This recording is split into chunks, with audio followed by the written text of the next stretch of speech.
अस्सलाम वालेकुम दोस्तों, मेरा नाम बुशरा है और मेरी उम्र 25 साल है। हम 3 भाई और 2 बहनें हैं और मैं इलामा इकबाल ओपन यूनिवर्सिटी से एमएड कर रही हूँ। मैंने शुरू से ही अपनी ज़िंदगी बहुत अच्छे और नेक तरीके से गुजारी है, लेकिन पता नहीं मुझे क्या हुआ कि मैं इस काम में पड़ गई।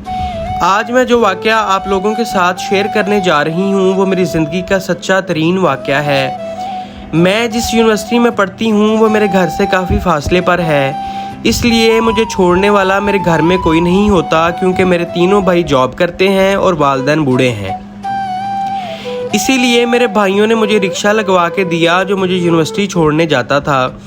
लेकिन मैं जिस मोहल्ले में रहती थी वहाँ का माहौल कुछ अच्छा नहीं था। जैसे ही मेरा रिक्शा चौक से गुजरना तो एक लड़का अपनी बाइक से मेरा पीछा करता था। वो लड़का दिखने में काफ़ी खूबसूरत और एक हैंडसम नौजवान था। जब भी मैं उस चौक से गुजरती तो वो मेरा इंतज़ार कर रहा होता, और जैसे ही मैंने गुजरना उसने अपनी बाइक मेरे रिक्शे के पीछे लगा देनी।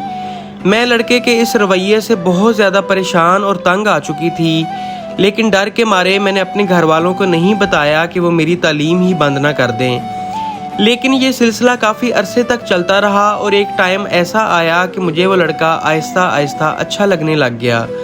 शायद वो मेरी ज़िंदगी का ख़राब तरीन दिन था जब मुझे लड़का अच्छा लगने लग गया।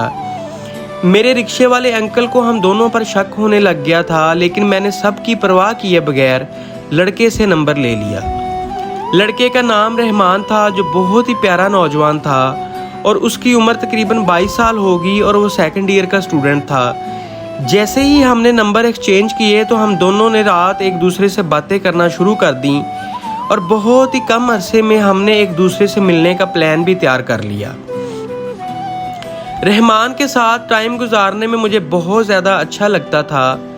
एक दिन रहमान की मुझे कॉल आई कि कल को मेरे सारे घर वाले एक फौतगी पर जा रहे हैं, मैं घर अकेला हूँगा, तुम किसी बहाने मेरे घर आ जाना और हम बहुत सारा एंजॉय करेंगे।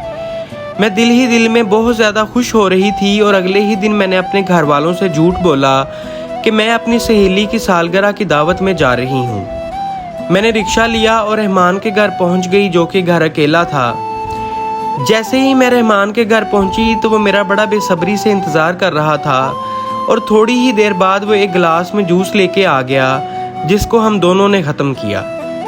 जैसे ही मैंने गिलास एक साइड पे रखा तो रहमान फौरी से मेरे साथ लिपट गया और जल्दी से मेरे कपड़े उतारने लग गया।